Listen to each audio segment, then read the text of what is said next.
Hello guys, ഇന്ന് നമ്മൾ explain ചെയ്യാൻ വേണ്ടി പോകുന്നത് എറൈസ് എന്ന് പറഞ്ഞ ആനിമി സീരീസ് ആണ്. നിങ്ങൾ തീർച്ചയായും കണ്ടിരിക്കണമെന്ന് ഞാൻ റെക്കമെൻഡ് ചെയ്യുന്ന ഒരു ആനിമി സീരീസ് തന്നെയാണ് ഈ എറൈസ്ഡ്. വെറും 12 എപ്പിസോഡ് മാത്രമുള്ള ഈ ആനിമി സീരീസ് നിങ്ങൾ കണ്ടിരിക്കണമെന്ന് പറഞ്ഞാൽ കണ്ടിരിക്കാതെ തന്നെ വേണം. എന്നാൽ കഥയിലോട്ട്. ഒരു മനുഷ്യൻ്റെ ജീവിതത്തിൽ ചില നിമിഷങ്ങളുണ്ടാകും. അവൻ അതിനുശേഷം അതെല്ലാം മാറ്റാൻ ശ്രമിക്കും.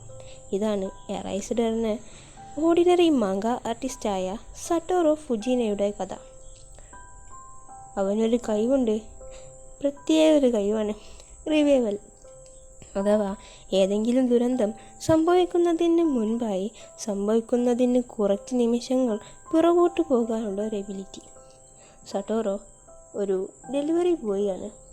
ഒരു ദിവസം ഡെലിവറി ചെയ്യാനായി പോകുന്ന സമയം പെട്ടെന്ന് റോഡിൽ ഒരു ആക്സിഡൻറ്റ് സംഭവിക്കുന്നതായി അവന് അനുഭവിക്കുന്നു.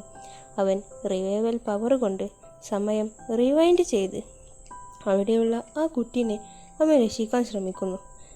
എത്ര കുട്ടിയിട്ടും വണ്ടിയിലെ ആൾ എണീക്കാത്തത് കൊണ്ട് അയാളുടെ കൈ പിടിച്ച് വലിക്കുകയാണ്. പെട്ടെന്ന് ആ കുട്ടിയെ രക്ഷിച്ചു. ബട്ട് അങ്ങനെ അവൻ ഹോസ്പിറ്റലിലായി. വലിയ പരിക്കുകളൊന്നുമില്ലാതെ അവൻ രക്ഷപ്പെടുന്നു. അവൻ്റെ ഫ്രണ്ടാണ് ഇത്. അങ്ങനെ അവൻ വീട്ടിലെത്തുന്നു. വീട്ടിൽ അമ്മയെ കാണിക്കുന്നു. ഈ അമ്മയാണ് ഈ എപ്പിസോഡിലെ ഒരു മെയിൻ ക്യാരക്ടർ തന്നെ പറയാം. ഈ ഒരു എപ്പിസോഡിൽ മെയിനായിട്ട് കാണുന്നതും പറയുന്നതുമായിട്ടുള്ള ഒരു മെയിൻ ക്യാരക്ടർ തന്നെയാണ് ഈ അമ്മ. അങ്ങനെ അമ്മ അവനോട് രാത്രിയായപ്പോൾ ചോദിക്കുന്നു, നീ ഇപ്പോഴും നിൻ്റെ പാസ്റ്റിലെ കാര്യങ്ങൾ മറക്കാനാകുന്നില്ലേ? സട്ടോറുടെ ചൈൽഡ്ഹുഡ് ഒരു കിഡ്നാപ്പ് കേസ് നടന്നു. അവൻ്റെ മനസ്സിൽ മായാത്ത ഒരു കാര്യമാണ് ഇപ്പോൾ അമ്മ അവനോട് പറഞ്ഞിരിക്കുന്നത്. അവൻ ആ കാര്യങ്ങളെല്ലാം ഒന്നും വീണ്ടും കൂടി ആലോചിക്കുന്നു. ഒരു ദിവസം രണ്ടുപേരും സൂപ്പർ മാർക്കറ്റിൽ പോകുമ്പോൾ സട്ടോറോക്ക് എന്തോ പന്തികേട് തോന്നുന്നു. അങ്ങനെ അത് അമ്മയോട് പറഞ്ഞ് അമ്മയ്ക്കും എന്തോ സംശയം. അങ്ങനെ അവർ ചുറ്റിലും നോക്കുന്നു. പെട്ടെന്ന് അമ്മ ഒരാളെ കാണുന്നു. അയാളെന്താ എന്നെ തന്നെ നോക്കുന്നേ എന്ന് അമ്മയ്ക്കൊരു സംശയം. അയാൾ ആ കാറിൽ പോകുന്നു.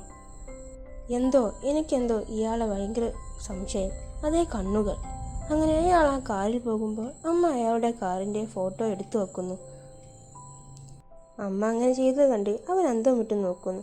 അപ്പോഴാണ് അവൻ്റെ ഫ്രണ്ട് ഹേയ് സട്ടോറോ എന്ന് വിളിക്കുന്നത്. അങ്ങനെ അവർ തമ്മിൽ സംസാരിച്ച് വീട്ടിലേക്ക് പോകുന്നു. അപ്പോൾ അവരെ ആരോ നിരീക്ഷിക്കുന്നതായിട്ട് ക്യാമറയിൽ കാണിക്കുന്നു. അങ്ങനെ അന്ന് രാത്രി അമ്മ വീട്ടിലെത്തിയതിന് ശേഷം എല്ലാം എടുത്തു വെച്ച് എന്തോ അനക്കം കെട്ടിയപ്പോൾ സട്ടോറോ എന്ന് വിളിക്കുന്നു. പക്ഷേ അപ്പോൾ അതാ ബാക്കിൽ നിന്നും ഒരാൾ അമ്മയെ കത്തി കൊണ്ട് കുത്തുന്നു.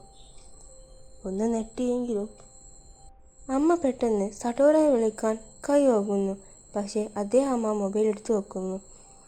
ആളെ കാണിക്കുന്നില്ല. അങ്ങനെ സട്ടോറോ ഡെലിവറി എല്ലാം കഴിഞ്ഞ് വീട്ടിലേക്ക് മടങ്ങുന്ന വഴി എന്തൊക്കെയോ പറയുന്നുണ്ട്. അങ്ങനെ വീട്ടിലെത്തിയപ്പോൾ അവൻ കാണുന്നത് അമ്മ കൊല്ലപ്പെട്ടിരിക്കുന്നു. പക്ഷേ ആദ്യം അവൻ സീരിയസ് ആക്കിയിട്ടില്ലെങ്കിലും പിന്നെ അമ്മയുടെ അടുത്ത് പോയി അമ്മയെന്ന് വിളിച്ചു നോക്കുമ്പോഴാണ് അവന് ആരോ കത്തി കുത്തിയതായി അവന് മനസ്സിലാവും. അവൻ്റെ കരച്ചിൽ കേട്ട് അവിടെ ഒരു ചേച്ചി വരുന്നു.